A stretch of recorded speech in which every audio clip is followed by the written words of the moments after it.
I was, I suppose, a little bit of a late starter. I was away from my faith for many years, a lot of my teenage years and 20s, and it wasn't until near 28 that I came into my faith, and through an aunt of mine, she got me involved with Youth 2000, and so I got involved with Youth 2000 for many years, and we had a prayer meeting in Tullamore, and there was a good gang of us in that, and I used to go to many retreats with Youth 2000 over the years.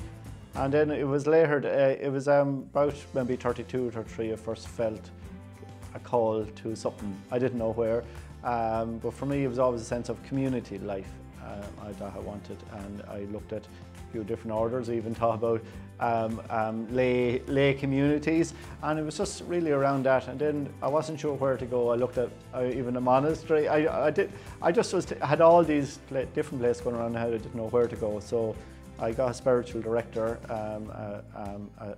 Sister Una is her name, and she helped me just to discern.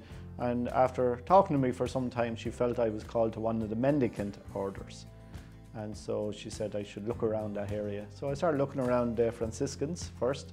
So there were, and then I looked at the Carmelites, and then I was serving with the Carmelites for a while, and I was close to joining them, but then the last minute I ended up joining the Dominicans, so it was unusual. I actually went out to World Youth Day with the Carmelites, and I met had a few Dominican things sort of happened to me out there. I met the big group. There was a big group that joined a number of years before me, and I met them all out there, and I was very impressed with them all.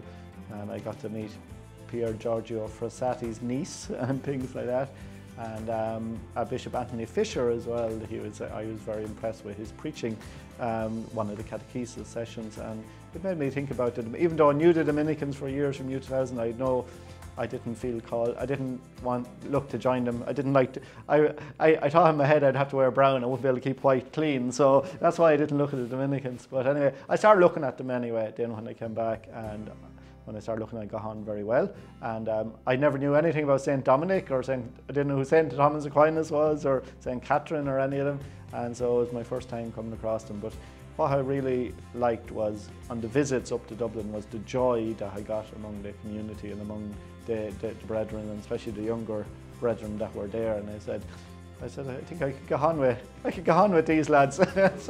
so when you're joining community life, the biggest thing is, will you fit in and will you get on with everyone? And I said to myself, I think I'll get on with these, and I felt like I was fitting in with everyone, and that's probably what made me join. I think more than theology or St. Dominic, it was more that sense of joy, sense of community, and the sense of prayer that was in the community as well. Great love for prayer.